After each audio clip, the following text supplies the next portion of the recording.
मौलिक अधिकार। दूसरा, स्वतंत्रता का अधिकार। अनुच्छेद 19 मूल संविधान में 7 तरह की स्वतंत्रता का उल्लेख था, अब सिर्फ 6 है। अनुच्छेद 19F संपत्ति का अधिकार। 44वां संविधान संशोधन 1978 के द्वारा हटा दिया गया।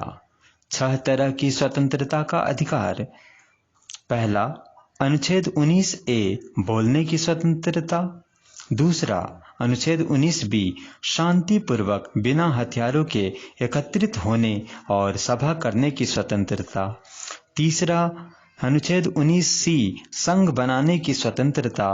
चौथा, अनुच्छेद 19D देश के किसी भी क्षेत्र में आवागमन की स्वतंत्रता।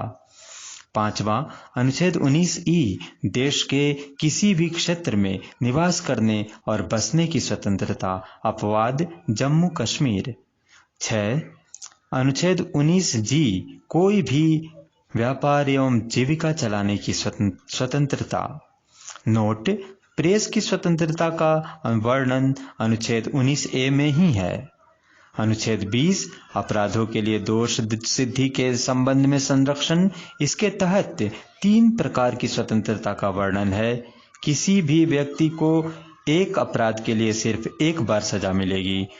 दूसरा, अपराध करने के समय जो कानून है उसी के तहत सजा मिलेगी, न कि पहले और बाद में बनने वाले कानून के तहत।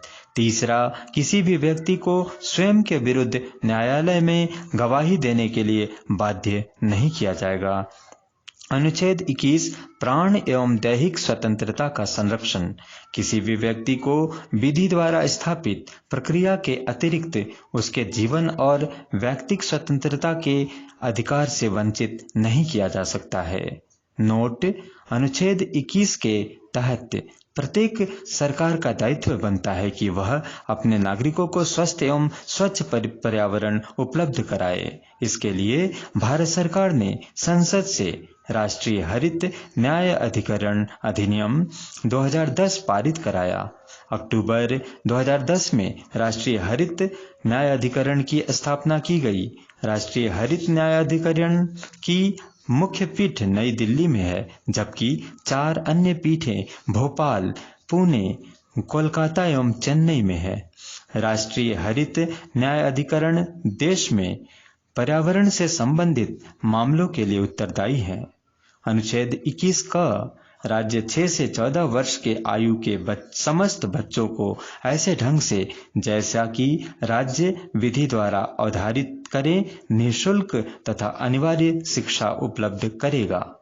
86वां संशोधन 2002। अनुच्छेद 22 कुछ दशाओं में गिरफ्तारी और निरोध में संरक्षण। अगर किसी भी व्यक्ति को मनमाने ढंग से हिरासत में ले लिया गया हो तो उसे 3 प्रकार की स्वतंत्रता प्रदान की गई है। पहला, हिरासत में लेने का कारण बताना होगा।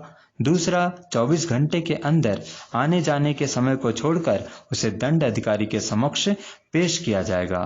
तीसरा, उसे अपने पसंद के वकील से सलाह लेने का अधिकार होगा।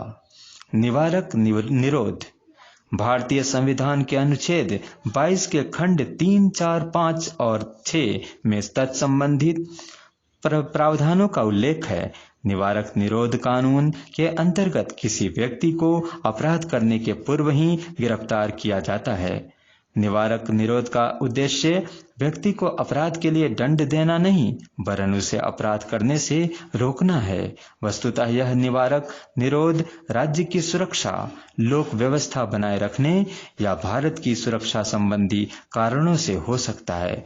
जब किसी व्यक्ति को निवारक निरोध की किसी विधि के अधीन गिरफ्तार किया जाता है, तब पहला, सरकार ऐसे व्यक्ति को केवल 3 महीने तक अभिरक्षा में निरुद्ध कर सकती है। यदि गिरफ्तार व्यक्ति को 3 माह से अधिक समय के लिए निरुद्ध करना होता है तो इसके लिए सलाहकार बोर्ड का प्रतिवेदन प्राप्त करना पड़ता है। दूसरा, इस प्रकार निरुद्ध व्यक्ति को यथाशीघ्र निरोध के आधार पर सूचित किए जाएंगे, किंतु जिन तथ्यों को निरस्त करना लोकहित के लिए विरुद्ध समझा जाएगा उन्हें प्रकट करना आवश्यक नहीं है। तीसरा, निरुद्ध व्यक्ति को निरोध आदेश के विरुद्ध अभ्यावेदन करने के लिए शीघ्र अतिशीघ्र अवसर दिया जाना चाहिए।